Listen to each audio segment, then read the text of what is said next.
Би та бүхэндээ нэг үйл явдлын мэдээг яг одоо шууд дамжуулах гэж байна. Тэгэхээр Чингисийн талбай дээр гуталтай жагсаал бол яг одоо болж байгаа. Ингээд шууд дамжуулах багтаагаа холбогдъё. Гуталтай жагсаалыг Монголд анх удаага зохион байгуулж байгаа. Яагаад гуталтай жагсаал гэдэг энэ хэлбэрийг бас өвөрмөц хэлбэрийг сонгох вэ? Ерөнхийдөө энэний гол агуулга зорилго нь юу вэ? Өнөөдөр Монголын төр үйл хулгайчдаар дүүрсэн нийгэм нь одоо айдсаар дүүрсэн байж байгаа. Тэгэхээр энэ одоо иргэд маань айдастай байгаа учраас өнөөдөр ил гарч энэ одоо жагсаалд бол оролцож чадахгүй байгаа. Нөгөө гол шалтгаан бол жишээ нь бүх залуучууд маань зээлээ төлөх гээд завгүй байна. Бизнес эрхэлж байгаа хүмүүс маань цалингаас цалингийн оронд одоо цалингаа яаж ажилчдад явах вэ гэж завгүй байж байна. За дээр нь төрийн албаагчид маань бол ажилласаа халагчна гэсэн айдастай байна. Тийм учраас өөрөөр хэлбэл бүгд энэ жагсаалд бол ирж оролцох боломжгүй байгаа. Харин гутлаа төлөөлөл болгон ирүүлж байна. Тэгээ гутлаа төлөөлөл болгож ирүүлж байгаа гол одоо үндэслэл нь бол энэ 100 хар үйл явдалд одоо орсон 92 оноос хойш хийгдсэн 100 хар үйл явдлыг үл дэмжиж байгаа шүү. За энэ 100 хар үйл явдлын одоо эздийг хар жагсаалтанд оруулахыг дэмжиж байгаа шүү. Тэднийг 16 оны улсын хурал болон орон нутгийн сонгуулиар сонгохгүй шүү гэдэг тэр одоо эв санааны нэгдэлтэй байгаагаа илэрхийлж байгаа ийм л зүйл байгаа тий. Манай одоо зураглаач харуулнах ерөнхийдөө энд хэд орчим хүмүүсийн одоо дуу хоолой энэ жагсаалаар илэрж байна. Хичнээн гутлын дээрсэн байна. Одоо жагсаал эхлээд нэг 3 цаг болсон байна. Одоо нэг 3000 гаруй гутал байх шиг байна. Тийм. Тэгээ цаашд бол хүмүүс гутлаа ирж тавьсаар авчирч тавьж тий одоо бидэнтэй эв санааны нэгдэлтэй байгаагаа илэрхийлсээр байна. Энд толгой дээр нь бол 100 хар гэд биччихсэн байж байгаа. За тэгээд янз бүрийн насны одоо манай иргэд маань ирж гутлаа тавьж оролцож байна. Тэгэхээр анх удаагийн одоо манай улсад хийж гутлын жагсаал. Тэгээ бид нар бол хин нэг өөрийгөө шатаа гатах ч гэдэм үү. Эсвэл бид нар хин нэгэнд мөнгө тараагаад бол жагсаал зохион байгуулдаг тийм хүмүүс бол биш.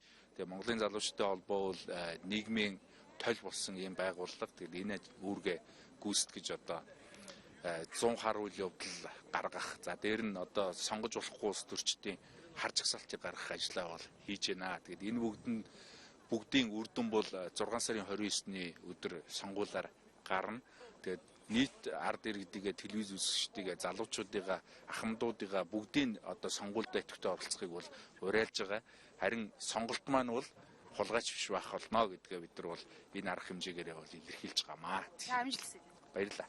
За үргэлжлүүлээд энд яг нэг гутлаа тавьсан залуу дээр бол бид нар очих гэж байгаа. Энэ залуу бас ямар шалтгаанаар энэ хөдөлгөөнд нэгдсэн гол үгээ хэлэх гэсэн хүсэл зорилго нь юу байваа гэдгээс бид одоо мэдээлэл хүргэнэ. Та юуны өмнө үзэгчдэд өөрийгөө танилцуулаач. Наа зоолоо ирээдэг. Тэгээ би энэ хятадд суртай. Тэгээд нэг одоо наашаа нэг ирэх хэрэгтэй болоо. Тэгээд өглөө вагоноос буугаад юмаа тавьчаал гэртээ ороод нэг лаазуу үлдүүлчихэл нэг би ингэсэн би ажил хийж чаднаа олигархууд надад бүүс хадвалаа бүсээ чинь 7 морг байна гэсэн утгатай нэг юм бичсэн зүгээр бодоод ах юм байхгүй шууд үзэг цаас аваад гэлс зүгээр ихэнд л гарч ирсэн үг байхгүй. Тэгээ яагаад ингэж хэлэх болсон бэ гэхлээр одоо ингээд манай энэ олигархууд ч өөрсдөө юмаа хийж чаддгүй маа гэхэд бүх лиценз зөвшөөрөл хамгийн юмыг аваад хавд арцсан. Өөрөө хийж чаддгүй маа гэхэд хүнийг хийлэгдэггүй. Ингээд тийм гацаацсан. Залууст ажиллах боломж олохгүй. Тэ одоо чөлөөтэй ялаа юм хийх боломж олохгүй. Заавалчгүй тэр юмыг хийхин тулд тэр үнийг бүхсийг нь долоочоод тэгээ цаашаа явахаар заавал нэг нам байх. Айл нэг Женкогийнхэн ч юм уу, Баттгүйгийнхэн ч юм уу, Алтуугийнхэн ч юм уу, нөө хувьсалт намын нөгөө инх баяр хэн байдیں۔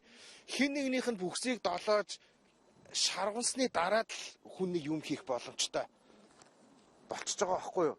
Бүх юмн дээр ингээ зүгээр нэг бүтээл санаачлага дэвшүүлээд явах гингүүд наад чинь хэний хүн юм, хэний энийг дэмжчих юм бол ард нь юу байгаа юм гэж хардаг. Бүр амар утгагүй болчиход байгаа байхгүй. Тэгэхээр би бол юм хийж чадна. Зүгээр л боломж олгочихл гэж байгаа байхгүй. Энэ нэгдүгээр. Таны гутлаа л. Би энэ ууттай авчирсан нэг юм авчирсан. За тэгээ гай болохоор заавал хулгайчгүй Монгол гэдэг нэг юм бичсэн. За одоо ерөнхийдөө бол яг хуу ардчлал шинжилгээ гарч явах 90 онд би чинь нэг 12 ч билүү да хүүхдээсэн. Тэгээ би бол яг энэ Сүхбаатарын талбай дээр үсгэлэн болж байгаа бүх юм дээр нь ирж исэн. Тэгэл энэ даагаан болд хин блэ нөгөө талигч дашвалбар их сайхан нэг үг хэлж яхад би бүр ингээд очиод сонсол хүүхдээ яхад нэг 5 6 дугаар анги хүүхдийг нэг зүгээр нэг өвгөө дагаад явж гин гэж боддог байсан юм шиг. Би бол ерөөсөө энэ бүх процессыг ингээд бүр яг сэтгэлээр хүлээж авдаг байсан байхгүй. Энэ таны хүссэн арчлал муу юм уу? Тэгээ одоо яг би яриад дуусчих. Гол санаа нь энэ бол биш. Ярьжсэн нь биш. Би тэр үед хүмүүс айгу романтик байсан те. Одоо үеийн хүүхдүүд Наруто Моруто үздэг шиг бидний үеийнхэн ч болохоор хүүхд ч гэсэн хүүхд гэлтгүү. Бид нар бол яг юу яжсэн байхгүй юу? Их гоё болох юм байна гэж дэмжээд л ерөөсө бүх юм нь үржижсэн. Яг одоо энэ нэг мэдээд байгаа чадаад байгаа гэдэг боссуудаас нь ерөөсө миний тархиндах мэдлэг, миний тархиндах хүлээж авсан юмнууд бол ерөөсө онцгой ялгаа байхгүй. Илүү бол гарнуудаас дутна гэж болох байхгүй. Тэгээд ерөөхдөө эднүсийг идсэн уус юм харж байгаа байхгүй. За яг хөө идэж ууг ихнээ ээлжинд эдгээр бол арчлыг анх ихтэй бас нэлээд олон юмыг буруу хийсэн мөлий. Цагийн эрхэнд одоо тодорж байна. Тэгээд тэр бурууга зүгээр хүлээгээд өгөхгүй одоо ингээд баацганаал эргээд л ингээд худлаа яриад байгаа байхгүй. Тэгээд идэж уух нь бол би ерөөсө хоёр нүдээр харж байна. Монголчин жоохон шүү дээ. Бүхэн бие мэдэн тийм үү. Тэгээд чи өөрөө идэж хаасан бол одоо зайл гэж байгаа байхгүй энэ дээр. Тэгвэл тэднүүсийн үе хүүхдүүд нь шүү дээ те. Одоо үе залгамжлсан фиал болох гэж байгаа байхгүй юу? Ямар ч шудраг өрсөлтөө юм байхгүй. Зүгээр л нэг ингээд тийм нэг даргын хөөхөд дарга гэдэг шиг те. Нүдэн дээр ингээд идээд байгаа. Тэгээ миний үеийн залуучууд энэ төр жишээлбэл те.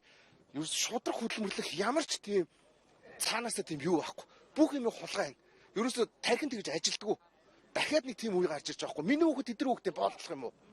Алын шүү гэж байгаа байхгүй юу? Ийм бухимдалтай байгаа тий. Баярлалаа. Гуталтай жигсаал бол ингээд үргэлжилж байна. И 3000 орчим залуусын төлөөлөл бол өөрийнхөө үгийг хэлэхээр юм үзэл бодлоо илэрхийлээд өөртөө одоо хэрэгэлтэй болцсон ч юм уу гутлуудаа ингээд тавьсан байгаа маань. Энэ жигсаал Чингисийн талбай дээр үргэлжилсээр байгаа.